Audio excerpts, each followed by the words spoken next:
What's up, you guys? We're talking prop bets for UFC 316. I think you guys know the routine by now. I'm going to throw at least 3 prop targets towards your guys' way, and then we're going to cap the video off with the long shot parlay. Hopefully that will cash for us all.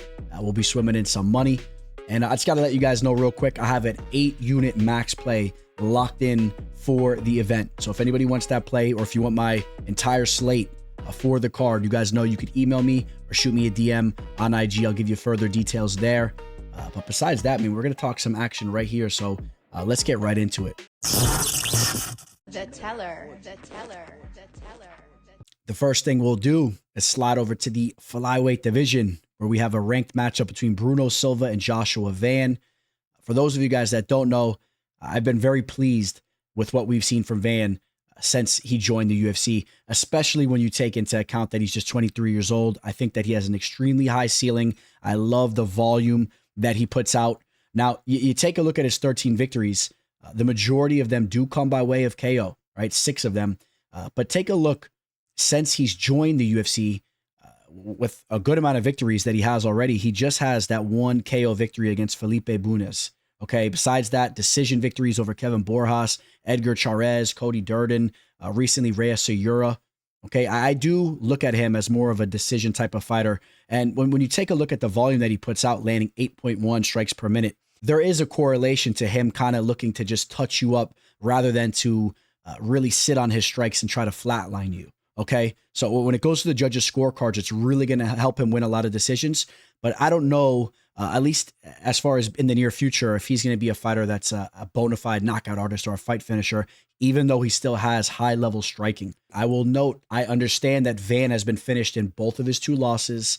He was up on the scorecards against Charles Johnson before he ran into that strike. The other submission loss was very early on in his career. He was like a teenager at the time. I think it was his 3rd pro fight. His grappling has grown a lot. I don't think he'll be as vulnerable to being subbed. And I do understand that Bruno Silva is a fight finisher, and he's been prone to being finished as well. Okay, I understand the whole recipe.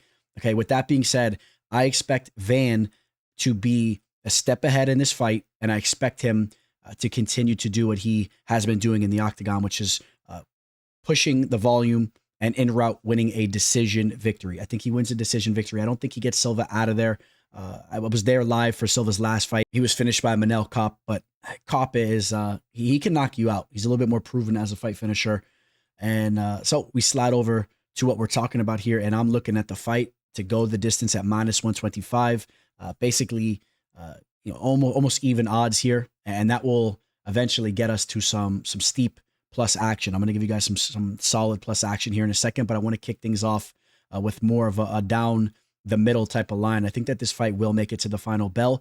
And I'll say this too, for any of you guys that are saying, oh, well, why don't you just target Van to win a decision since you have him winning? It's just not worth it, because if you look at Van to win a decision, you're looking at like a -105 or even odds. I'd rather just take the -125 just in case Silva somehow takes the W here. And listen, Silva's not a fighter to be completely overlooked. The odds on this fight are a little off, if you ask me. I don't think Van should be a 7-1 favorite. Silva is a ranked fighter. He's dangerous, and maybe somehow he's in the mix here. So just play it safe. Take the -125 for this fight to go to a decision. All right, let's get bold with it. I know some of you guys are looking for some steep plus action.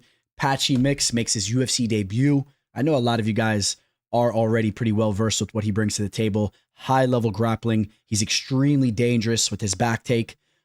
12 of his 20 victories come by way of submission. We saw the nasty rear naked choke that he hit a prime Sergio Pettis with. We saw the nasty guillotine choke that he caught Magomedov in that first bout. It was disgusting. We seen him go out there and handle Ricky Pendejo within seconds there, finishing him up in just over a minute. Okay, he rises to the occasion. There's all types of scattered finishes. You could even throw into the mix the KO that he hit Rufian Stotts with. It was nasty. He rose to the occasion once again. I think that he's going to rise to the occasion here in his debut. You take a look at Mario Batista. Okay, he's not a bad fighter, but he's been finished in both of his 2 losses. Kind of slipped on a banana peel in both of them. He got caught in that armbar against Corey Sandhagen in his UFC debut. He was also knocked out against Trevin Jones. I think that he falls into a finish here, and I'm going to bank on Mix to do what he does best, which is hit a sub. Okay, 12 submissions out of his 20 victories. I say he pulls off a submission on Mario Batista. I'm telling you, his grappling is nasty.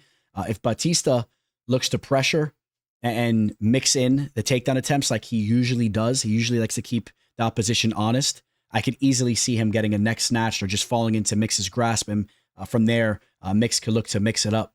So let's see what we could find here on a Apache Mix submission victory. All right, we'll give you guys something nice and juicy here.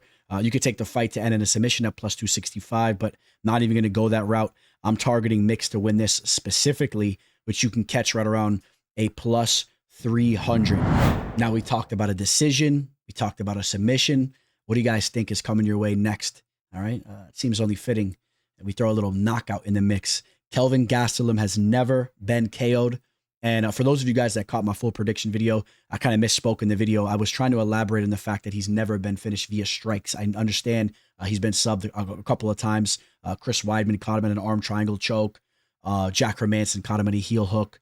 I think he was even subbed. Yeah, he was subbed another time too. It's not coming to me off the top of my head, but Kelvin has been very durable throughout the years. He's been mixed up in a lot of wars.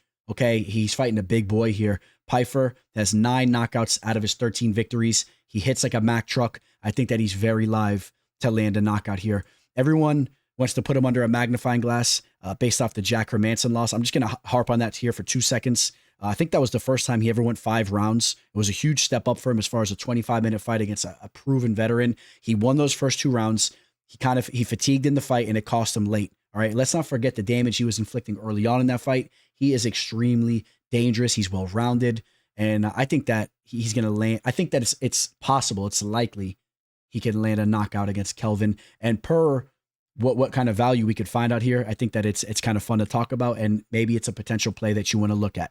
All right, Joe Pyfer, who's a minus 400 right now, I think he wins this fight. You can catch Pyfer to win this fight. Inside the distance is plus 115, or you could narrow it in on a knockout, which you can catch all the way as high as a plus 250. I think there's some value on that line.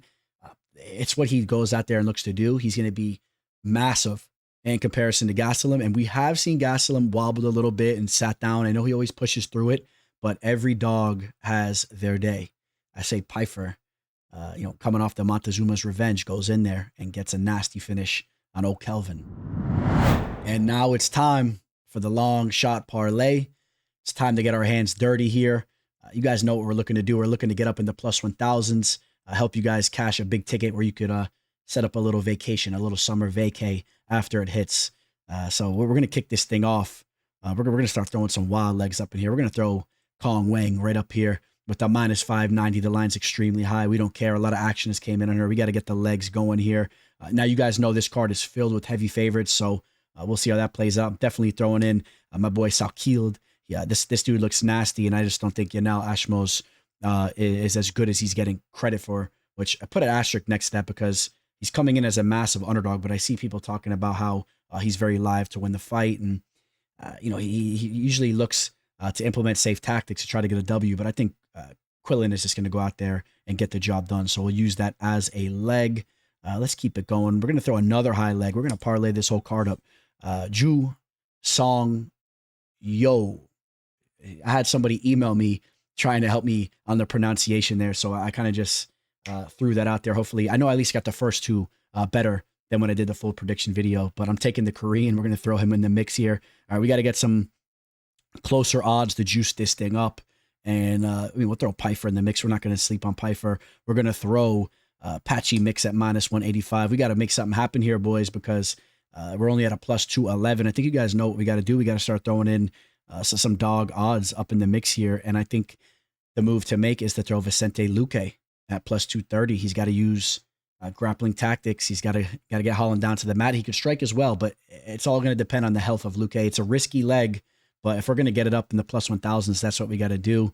And from there, we will throw another leg in here, and this one will be an easy one. We're just going to throw Azamat Mirzakhanov, and that will give us a 1, 2, 3, 4, 5, 6, a 7-leg parlay that gets us to about a plus 1100, and hopefully that cashes, and you guys are smooth sailing in the Bahamas. Make sure you guys send me some pictures. If you guys want to send me a little tip, I appreciate it. or you could just smash the like button. That does wonders for me too. Subscribe, smash the like button.